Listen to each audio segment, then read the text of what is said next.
When it comes to trying to describe the beauty that is Yosemite, John Muir may have said it best when saying, "It is easier to feel than to realize or in any way explain the grandeur of Yosemite." I've driven all over the US myself. I've been to the West Coast, the East Coast, down south, drove with my dad a lot when he was trucking. I've even flown to Japan, and I've taken a bullet train from the southern tip to the northern tip of Japan. And in all those travels, I never once saw anything that was as amazing as Yosemite Valley, or as Yosemite was. I got the chance to first visit Yosemite a little over a year ago on my honeymoon with my wife. And we flew into California and we drove back, and we were stopping at different places on the way. And the one day that we spent in Yosemite made me realize that this was a place that everybody should visit at least once in their lives. Today I'll tell you about my first impressions driving into the state park, the intense climb that we had to the precipice and the amazing view that it held, and the awe-inspiring feeling that we had when we were in Yosemite Valley. So Yosemite is a state park, national state park, that's on the east coast of California, pretty close to Nevada. It's about 750,000 acres large. It's a huge place. And when we came in from the west border of the park, and we came into a valley, and it was surrounded by redwoods, and I'd never seen redwoods, and these things were amazing. They were huge. I mean, I've been around trees my whole life, and I'd never seen anything this large. Couldn't fit my arms around them. And these were the little redwoods. These weren't the redwoods that you hear about that people drive their cars through and things like that. These were just your run-of-the-mill redwoods that were still growing. And it was amazing just being around those. And these redwoods surrounding them, inside of them was a trading post that we went into. It was Savage Trading Post. And this is a trading post that had been there since Yosemite since settlers first started coming to the west coast. And in this trading post, it was just a little tiny settlement of stone houses that had been there for, over a century. And they were still holding up. I mean, the roofs were still caving in a little bit and whatnot, but the stones themselves, it was amazing to see the structures still standing there, and how well preserved that we had or how well we had preserved this history. And in these stone buildings, there's also a few old relics of carriages and the tools that they would use to make to survive while they were out there. And it was really cool to see this history, this part of American history that I'd never seen before. So now that you've heard some of that history at the entrance, let's talk about the intense climb up the mountain and to the view that it held. I have an intense fear of heights. Let me just start this off by saying that. Very bad vertigo. And this was a challenge for me, but I faced it so that I could enjoy every moment of this. And I really did. Regardless of how scared I was, I couldn't stop going forward, because every time that I came around another bend, I would see the view off to the side, going down to the mountain or down into the valley that we had just left behind. And it was amazing. It was just this spread out view of grass and trees with a little blue ribbon of a river running through it, and it was just something I'd never seen before.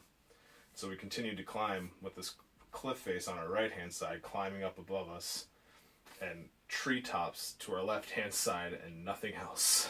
And it was pretty crazy, but it was something that I'm glad that I fought through and I continued going at. And we continued going up, and we got to Glacial Point, which is about 7,200 feet above sea level. And as it's called Glacier Point, this whole area was carved out by glaciers. And it was amazing to see. When we first came up, we came up the mountain, and it opened up. The trees opened up in front of us, and as far as we could see, there was mountains. You could see it for 10, 20 miles. It was crazy. And there's these cliff faces off to the side across from us. And there's waterfalls falling off of them. And directly in front of us is this giant granite. It's called the Half Dome. And what it is it's a chunk of rock that's 8,800 feet up in the air that is a half dome. It looks like it was fully rounded at one point and then chopped down the middle. The glacier came through and broke it in half. And it's just amazing to see. Truly, truly amazing. We sat there for probably a good hour or so taking pictures, and the whole time I just sat there, just staring at it. Couldn't believe it. The words cannot describe how impressive it was to see something like this. So now that you've heard a little bit about the intense climb and the view that we got to enjoy from this, let's talk about the inspiring moments that I had in Yosemite Valley. We drove back down towards Yosemite Valley, making our descent back down the side of the mountain. And the first thing that we come up to is Winona Tunnel. It's about a mile-long tunnel, and you're driving through it, and your eyes are just starting to adjust to the darkness that's in there. And just as you're starting to adjust to it, the tunnel opens up, and you're blinded by daylight flooding in. And as I came out the other side of the tunnel, luckily there's nobody behind me, because I slammed on the brakes, and I made a V-turn off into the little turnout that was right there. Because the view that was in front of us was amazing. There's cliff sides going up either side, and there's waterfalls coming off of the one cliff, and off in the distance you can see the half dome again right in front of you. And all of this is surrounding this lush valley of trees and grass and a river down below. And we hadn't dropped that far. It was incredible to see, and as we're driving down into it, this weird feeling, this surreal feeling of being in a valley that was on top of a mountain, still surrounded by mountains. It was incredible. It really was. And so we pulled off, and we went across this bridge going across the river, and we got to see it, and we went into this grassy field, and we walked about halfway across this grassy field, and we walked for about 15 minutes or so, and we finally got about halfway across, and we stopped, and we looked around us, and it was the most humbling moment of my life, because on either side of us were these cliff faces going up about 2,000 feet, and I've never have I seen anything like that, and I've never felt so small in my life. And it really was. You hear people say the word awesome a lot. It's used very often in our vocabulary nowadays. And it's used too much because that is the only way that you can really describe Yosemite Valley. It was awesome. It was such an awe-inspiring moment. So now that you got to hear about our first impression entering the park, the intense climb that we endured, and the incredible views from on top, and the absolute awe of Yosemite Valley, I hope you understand why I love that place so much.